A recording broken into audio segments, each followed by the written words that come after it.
conviction in Kandahar, Afghanistan on June the 3rd, 2011, when he stepped on an IED. You may have seen Tim at the recent Invictus Games in Orlando, where he brought home 4 gold medals.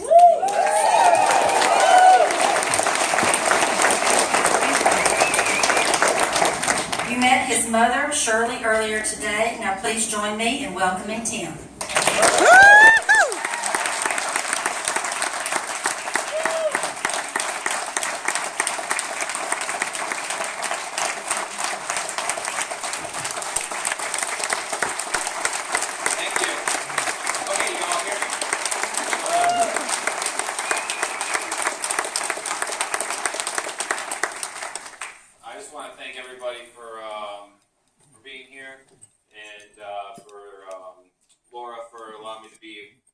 Speaker. As soon as I heard about my mom was coming here, I was like, oh, maybe I can go there and tell my story. And, well, here I am. So thank you so much. So I got 2 gold, 1 silver, and 2 bronze at the Invictus Games. And then I went to the Warrior Games right afterwards, and I got 5 gold, 1 bronze. So, I wrote a book. It's called The Squad Leader's Bargain. I have a website called chosenleadership.com, and I felt like I was kind of chosen to go through all these things because the Army taught me well how to adapt and overcome.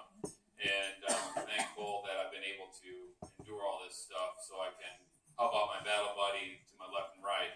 So, as a result, I've been going around traveling, telling my story, and I just got picked up by the Independence Fund with Tommy Riemann, and Melissa knows him, so that's really cool. And we're going to be traveling across the country to promote wellness and then mobility for severely injured veterans or disabled guys that need mobility devices to give them independence. Because when you don't have independence and you're at home and you're isolating yourself, you tend to dwell on negativity. And that's what I found. So I just don't like staying at home. I love traveling. I love getting out and just telling people about the things that I've gone through. So with that being said, I'm going to stop talking. I'm going to get right into my story. Back in 2011, I deployed to Afghanistan. And before we deployed, it was made mandatory for all the soldiers to read this report called The Last Patrol. It talked about the 82nd Airborne Division, which was my first unit, and how they were in southern Afghanistan, and they lost about 40% of their men. So the 101st came in to replace them, and throughout their year deployment, they lost about 40% of their men. And I was in the 10th Mountain Division, and I was going in. So I read this report, and it's like, oh my goodness, we're going to go over there, and we're going to lose about half of our guys. And I was a squad leader. So I'm in charge of 2 fire teams, a machine gun team, medic, forward observer, and I got my radio guy. And it's my job to coordinate these attacks in close combat. And in southern Afghanistan, where we were fighting, we're in these grape orchards. And the visibility in the summertime is like, you only can see like 90 feet in front of you. So like it's really close combat. It's like a chess game, but with IEDs and bullets. So every time we go out, either guys would get hit, or we just find a whole bunch of IEDs and just blow them in place. But before we left, when I read that report and I realized it was like half of my guys, it kind of forced me to like humble myself, and I was like, I gotta get myself mentally prepared for this. I was like, with my job, I'm probably not gonna come home. So I was like, God, if you're really out there and if somebody's gotta go, just take me out instead of my guys. So then after that we left. After 4 months of fighting, we became combat ineffective. We lost so many people that we couldn't even man our guard positions anymore. And all the squads lost soldiers except for my squad. Either they were shot, blown up, or killed. When we were combat ineffective, it was like, holy cow, I'm like the only dude out here that didn't lose any soldiers. And the day prior to that, I fought through 2 near ambushes, and I didn't lose any soldiers. I had one soldier get a little nick on the arm, and he got a Purple Heart, and which was pretty cool. He was like, oh, I don't want it. I was like, wrong, dude. You got injured in combat. You're getting it. So signed him up. And then, so we were combat ineffective. I felt super lucky. Didn't lose any soldiers. And then that same day when we were combat ineffective, we started getting attacked on the base. So the enemy were bringing the fight to us. We were like in where the Taliban started, the Sangsar, Afghanistan. So like we were like right in the hornet's nest. And we were getting attacked on the base, and I'm on the wall, and it was my job to cover the east wall because we were on force protection. So we're guarding the base. And the bulls are coming in. Earlier that morning, before we were combat ineffective, we lost a good guy. He didn't die, he just lost his leg. And so everyone's kind of freaking out. All the privates, all the lower enlisted guys, they're going nuts. And I'm just yelling, trying to like stay focused on the job. I'm like, scan for enemy, find the bad guys, shoot them. And I'm scanning around, looking, and I see this bad guy, and I'm like, okay, that's a dude. And we got to do positive identify these people, because we just can't shoot people out there, because it's like there's farmers working, trying to make a living. And we're trying to win the hearts and minds of the people. So we're just trying to do the right thing. I'm like, I want to make sure this is an enemy combatant. I spotted him, saw the weapon system, and I was like, I'm going to take this dude out. So I ended up shooting this guy, and I killed him. And right when I shot this guy, I was like, okay, that's the first guy I ever killed. I was like, I'm doing my job. But at the same time when this happened, it was like, literally, like I felt this presence like, come right at me. And it was like giving me all these goosebumps. And that's like the same time when I was like, okay, man, I was shooting the guy, and I was like, I killed him, doing my job, but then that presence is over me, and it's like, you live by the sword, you die by the sword. And I was like, what the heck, I'm doing my job. Like thinking that as I'm mowing this dude down. And it's like, it doesn't matter. You killed your fellow man, you're gonna pay for what you've done. And I was like, what the heck? I was like, this guy or something? And it was like, yes. And I was like, oh shoot. So after that, the firefight was over. And me and my other soldier were arguing who shot this guy. And so after our little argument, I'm like going to work out, and I'm like, this voice is in my head, and I'm like, wow. I was like, dude, man, I was like, I'm doing my job. I'm just trying to clear my head. I was like, don't kill me. I was like, why don't you shoot me instead? He's like, nope. I was like, all right, take one of my legs. He's like, nope. And I was like, well, forget this. So I'm just trying to ignore it. And I'm working out, trying to keep my mind occupied. And I was on the internet, playing around, and about 8 hours go by. My platoon sergeant's like, listen, we're not patrolling anymore, so just brief your guys. You're like the best or your luckiest squad out here, so you're doing a good thing. I'm like, all right, cool. So by the end of the night, it's still there. And I'm like, all right, man, leave me alone. I was like, why don't you do this? I was like, you take both my legs, I'll read your word, I'll spread your word. Don't kill me, man, I'll do whatever you want. And it was like a long process of just this presence just eating away at me. And I was just like, I just thought it was kind of weird. So after I did that, it went away, and I was able to go to sleep. The next day, my boss is like, hey, listen, the command wants to do one more patrol, and it's where you shot that guy yesterday. And so since you lose any soldiers, you got to go out there. And I was like, okay, man, no problem. So I briefed my men, and I tell them, like, hey, guys, we're going out there tomorrow. We're going to go and destroy that position. So we go out there, and as soon as I'm getting my guys into position, my platoon sergeant's like, hey, go take some guys up north. We're taking ICOM chatter so the enemy know that we're there. They're moving into position. So I was like, no, man, we shouldn't move. We should stay right here. It's like, we're going to take away from our effectiveness as a fighting force, because we're a squad, and we have, like, 2 fire teams. So, like, we get hit, and then we just go flank around and get the bad guys. So he was like, no, just do this. And I was like, all right, roger that. So I went up to this area, and I was getting my guys into position. And as soon as, like, I'm getting my guys into position, that presence comes right back at me. And it's like, get ready. And I'm like, oh my God, what's going on? And I just felt like this gut-wrenching feeling, like something was really wrong. And it's like, boom! It's right in front of me. This huge explosion just blows right up. So I get blown up, and I'm flying through the air thinking, okay, I traveled around the world, I fought for my country, I'm dying for my men. I had to make sense of what was going on at the time, because I just got blown up, and I knew it happened. I didn't lose consciousness.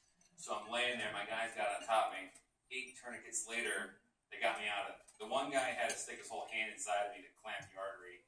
See, yeah, I'm sorry. Then they grabbed me. So they got me out of there. The doctor's like, you don't have to be. I'm like, yeah, I got blown up 9:30 in the morning, July 3rd, 2011, Caregiver, Afghanistan. My name's Payne. And he was like, all right, man, you don't have a bad head injury. We're going to put you up. I'm like, roger that. So they put me out. I wake up 2 weeks later, and during that process, I had the craziest dreams and visions. And I woke up 3 times through that process, and I remember the feeling of these drugs these doctors were giving me on, because before I joined the military, I used to experiment with things. And I was like, stop giving me the tranquilizers, dude.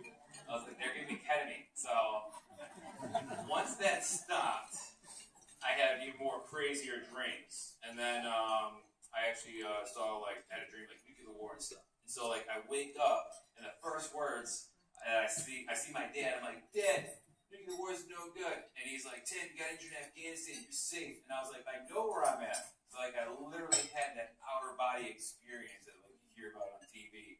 So after 2 weeks, the doctor's like, yo man, you had like 100 surgeries, you had 100 blood transfusions, you're lucky to be alive, you died a whole bunch of times already on us, and you're fighting a bacteria or a fungus infection that's eating away your legs right now. So I'm like, oh my god, I'm gonna freaking die. So like I was 6 feet tall, and I lost my legs at my knees, and they're literally just slicing up higher and higher and higher like on a daily basis.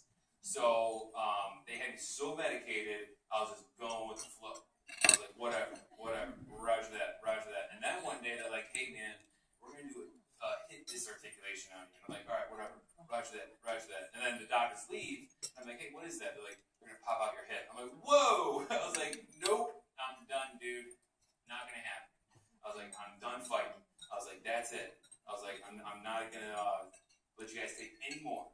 So they left, and my mom comes and she's like, listen, we should really pray about this. We should do something. Like, you want to pray? And I was like, I don't care. I'll do whatever you want me to do. Let's do it. So we actually prayed, and the doctors came back later, and they had a heart-to-heart talk with me. They're like, listen, man, this infection gets inside your torso. It's going to eat away at you. It's going to kill you.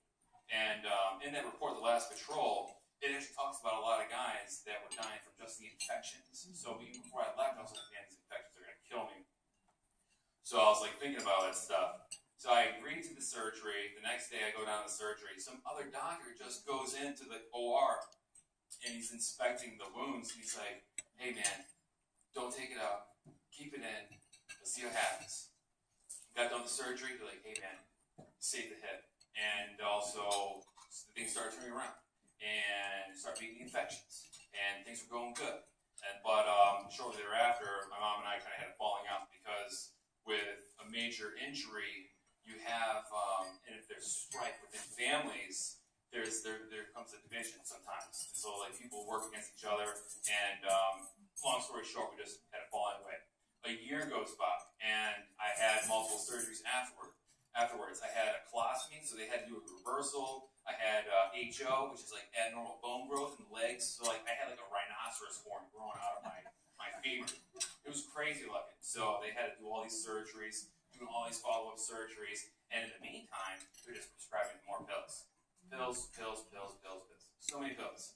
And by the full year after the injury, my one friend sees me, and I've gained about 100 pounds from the injury. So I was 240 pounds before I got hit, right? I was this huge, strong dude, and now it's been a year later, lost my legs, gained about 100 pounds from the medications, and my buddy saw me, and he's like, dude, man, what happened to you, Payne? He's like, you're effing fat. And I was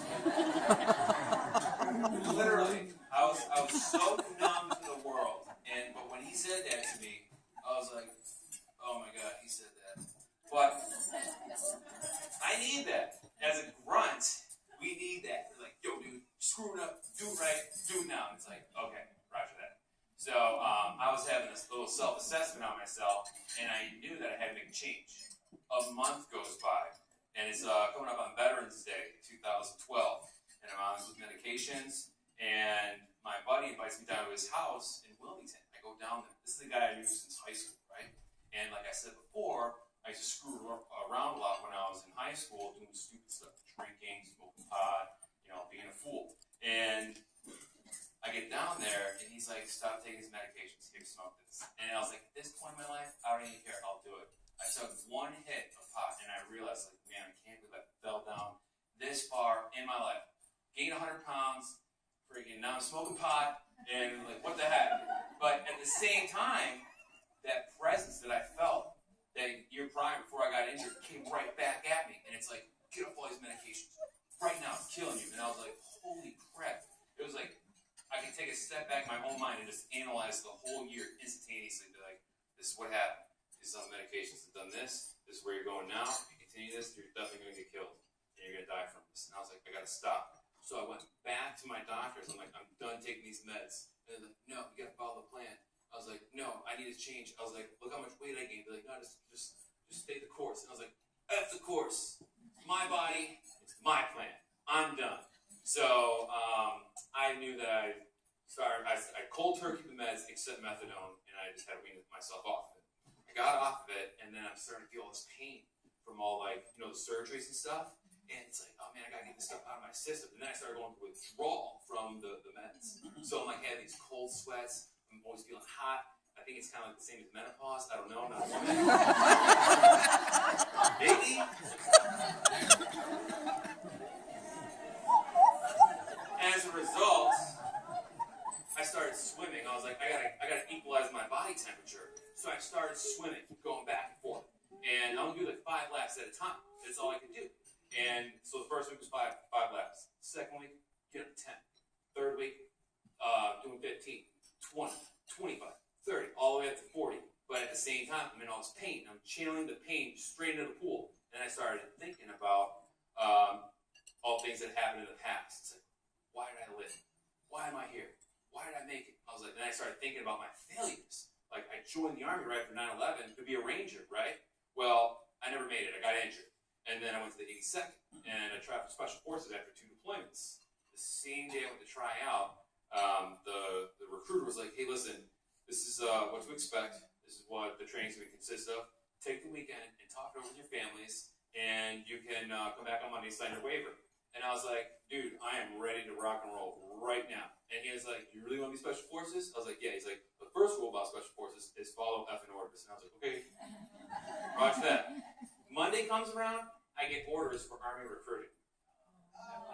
So, yeah, I went down there. I'm like, dude, man, SF's got priority. And they're like, no, recruiting's got priority. See you in 3 years, bro.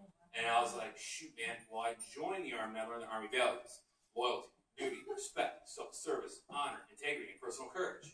Right? So I'm like, okay, if I wanted to be a Green Beret or just try being a SF operator, I better adapt and overcome regardless of what I'm facing. So I was like, you know what, this is just going to be a challenge. I'm going to go and do this. My first year, I sucked on recruiting. Didn't recruit like anybody except 2 people. One was this guy that just wanted to join to get out of Binghamton, New York. It's like the armpit of New York. You ever been? It's true. Geographically, it's true. And then the second year, it's better than, no, Buffalo's way better. Right? And also my first boss, he went to the psych ward. Like, recruiting's super tough. So, like, I show up, my boss goes to the psych ward, I suck at recruiting. A year goes by, we get a new station commander, the guy comes from the 82nd Airborne Division, right? And that was my unit. So me and him were instantly like battle buddies. And he showed me the ropes, because he was recruiting for a lot of years at that point. He was actually in Bosnia when Hillary went there, when she said that they were under sniper fire or something. Like, he was there, like, escorting and stuff. So he actually led me to success. I was the top recruiter in the state of New York, fiscal year 2007. So I learned, and he showed me the ropes, and I was succeeding really well. I got meritoriously promoted, and when I got done, I went back to Special Forces, right? So I'm there, and I get hurt 2 days before graduating. And I was on a show called 2 Weeks in Hell, okay? So if you see the show 2 Weeks in Hell on the Discovery Channel, my roster number was 155. You get to see me get injured, the second last day before completing, and then they're interviewing me. And when it happened, I was like, dude, get the camera off me. They're like, no, man. Like, just come on, just tell us how you feel. I'm like, no, I don't want to do it. They're like, come on, just do it for the show. I'm like, fine. They're like, just roll the camera. And so I'm on there, I'm like, I got hurt. They're like, all right, you're out of here. Yeah, so I go back to my unit, and when I left recruiting, I was with the 173rd. So I go back to my unit, and they're like, Payne, man, you're high speed, but you're not high speed enough for us. You didn't make it through SF, you're not making it here. So I got booted out of my unit. And when I got escorted out of my unit, I went and worked with the Southern European Task Force, which turned out to be really cool because I was working with senior Special Forces guys. So it was really sweet how it kind of like turned out. And I was telling them my story, and they're like, dude, that sucks, but by by your career so far, you should do civil affairs instead. And these were coming from like senior guys. So like, yeah, man, if you do this for X amount of years, you probably want to do this instead anyways. So just go ahead and do that. I'm like, all right, cool. So I go back to school and I'm like trying to get all my grades up so I can get a qualifying score and then do it. So a year and a half later, I drop my packet, but at the same time I drop my packet, I get orders for Fort Drum. And then I go to Fort Drum and I get selected for the job. But the same day I got selected for the job, I got orders for Afghanistan. So I'm swimming back and forth thinking about all these things. Man, I never made it. I tried 4 times, never happened. Murphy's out to get me. What the heck? Now I'm here alive. I got nothing else to live for. My life sucks. And I was like starting to think about I had no future. I got nothing else going for me. I'm a burden on my family. I don't want to do this anymore. But I didn't want to fail my soldiers. I was trying to live by the Army values, but I didn't want to live anymore. And I turned suicidal out of it. And so what I did is I went to my psychiatrist and I devised my own plan to kill myself. And what I did was I manipulated her to give me these crazy stimulants. One was an Adderall. And my plan was to take all this Adderall and take all this pre-workout supplements and swim 40 laps to 100 laps. So I was swimming literally 100 laps, just going back and forth, trying to self-induce a heart attack. Because like, I heard stories about this happening to other people just by like the fluke, just working out. So I'm like, this is what I'm gonna do. So I'm swimming back and forth. And at the same time, I'm like yelling at myself because I never made it. And then I transitioned to yelling at God. I was like, man, why'd you keep me alive out here? I was like, nothing else going for me. I was like, why don't you just kill me? I was like, I'm done with this. I hate my life. I'm literally having like Lieutenant Dan moment from Forrest Gump. Literally. I'm like, I want a showdown between you and me, man. Let's do it. So, about a month goes by. My physical therapist is like, dude, you're getting friggin' super in shape. Why don't you go ride with Ride Recovery? And I'm like, okay, cool. So I started riding with them, and they do hand cycling, right? I'm like, this is perfect. I'm going to swim for 2 hours, and I'm going to go ride 25 miles every day. This is going to be perfect. So my plan was still, it was evolving. I was like, I'm going to do this now, like this. So I started riding, and I didn't realize that they actually pulled me up really fast. Like, they're like, dude, we got to ride these competitions. And I started riding these competitions, and we started winning. And it was like, dude, this is great. I feel awesome. And everything just started turning around, and I just didn't even realize I transitioned from being like suicidal to something really positive. So, and what another aspect was like I was isolating myself in the pool because when you swim, it's just you, the water, and your own mind. Or if you want to pray to God or whatever, you pray to God. And so like I was yelling at him the whole time, but then I was starting to do bike riding, and these guys were just over me, just coaching me. And we started riding as a team. We went to the Gettysburg ride. It was a 50-mile ride. We did it in under 3 hours. We destroyed it. And then at that point, I did the Chicago Marathon, my first marathon. I come back, and the Army's like, dude, you are retiring. You're out of here. So this is like a 3-year transition, 2.5 years. So 2011 got injured. 2012 was the medication addiction. 2013, I was suicidal. And at the end of 2013, that's when they're like, all right, time for you to retire. I remember when I was initially injured, one of the doctors was like, dude, man, if you want to heal mind, body, and spirit, that's what it's all about. And I was like, it just kind of stuck with me.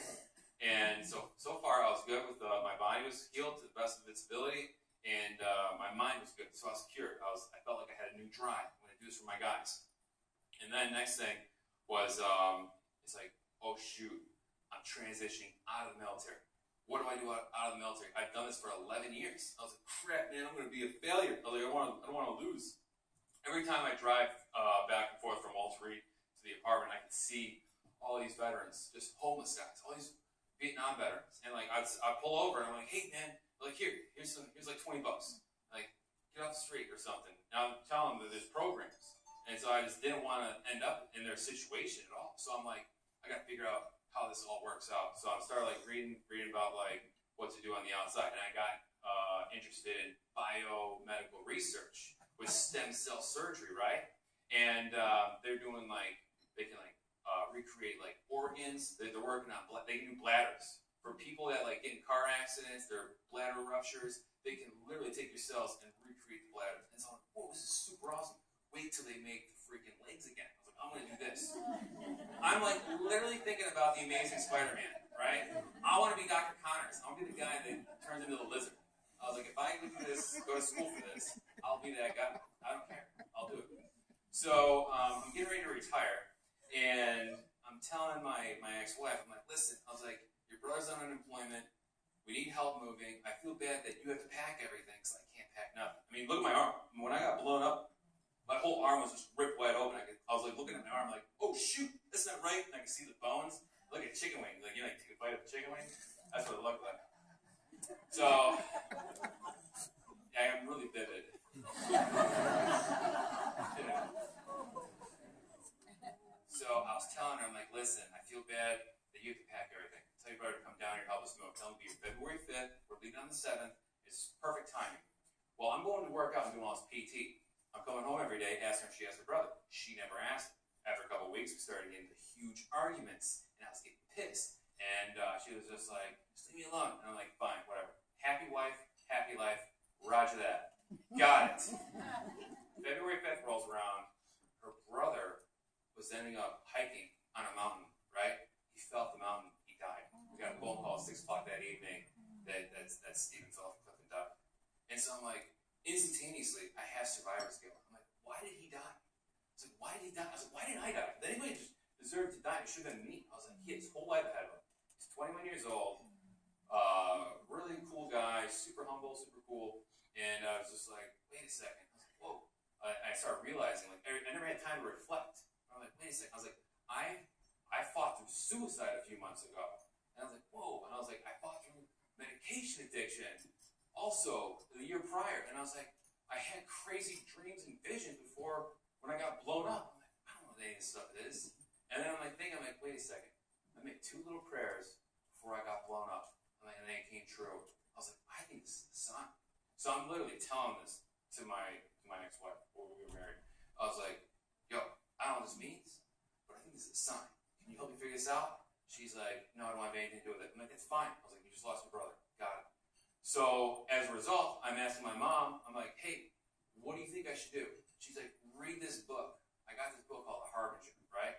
And she gave it to me, and I read it. I burned right through it in like a week. And I didn't like reading at all. I'm an infantry guy. I just like to work out, shoot guns, do what's right, live by the Army values, train with soldiers, go up, play hard, and just have fun. And now I'm reading this book, and it's like, whoa, this is freaking crazy. This is awesome. And it was like articulating just all these negative things in a crazy pattern. And I was like, wait a second, there's a crazy pattern in my own life. But the book is also about crazy patterns on our nation and how it correlates with ancient scriptures written in the book of Isaiah. Wow, this is kind of crazy. I was like, I think this is it. So as a result, I'm like, I'm going to read the Bible. So I got a Bible, and I'm looking through it. I never read it before. I never even looked at it. I never opened one. And I'm like, where do I start? I'm looking through it. And I'm like, whoa, shoot, my name's in here. I tell my name Timothy. He said, whoa, Timothy's here. This is great.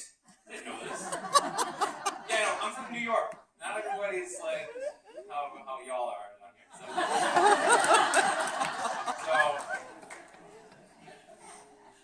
because I didn't like to read, I went to the second book. The second book is shorter, right? It's only 4 chapters. I'm going to read the second one because the other one's longer. Like, I'm done. I'm going to do this.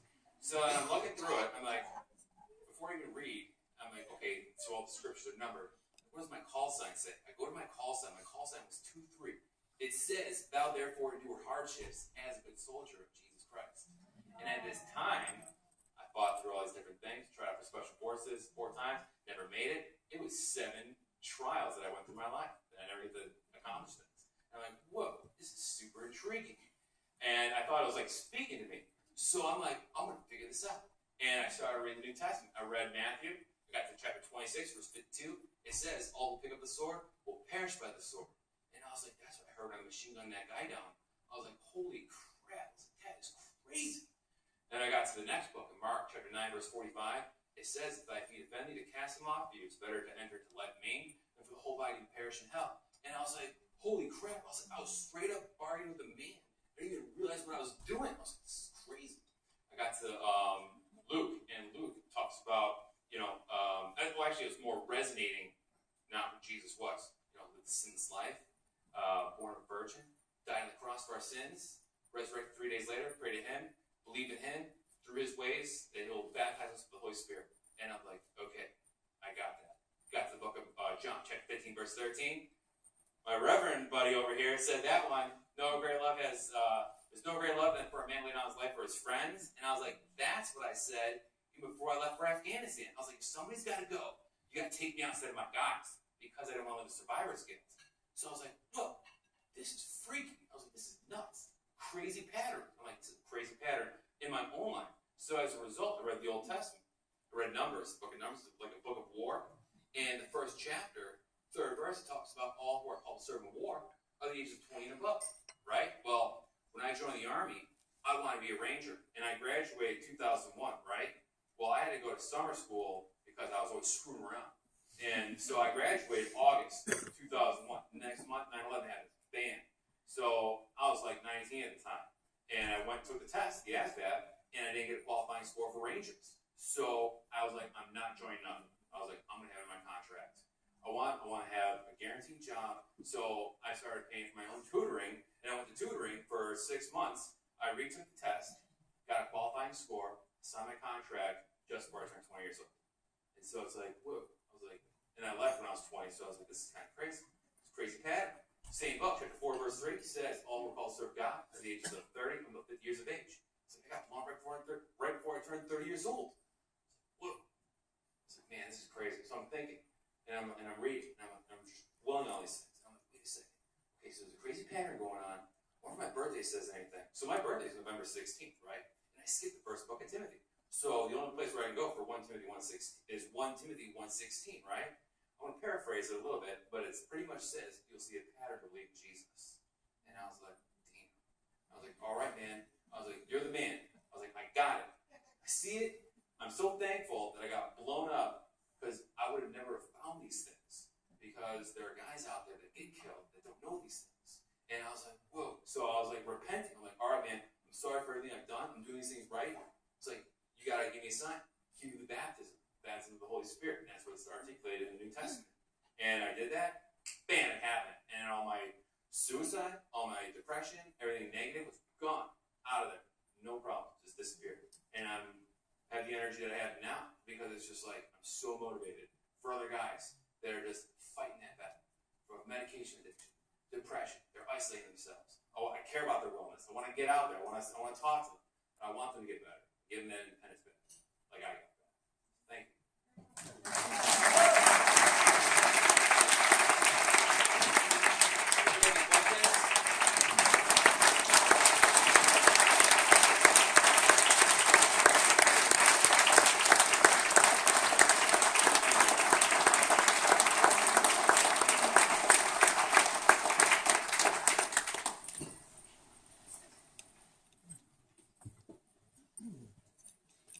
How do you come up after that?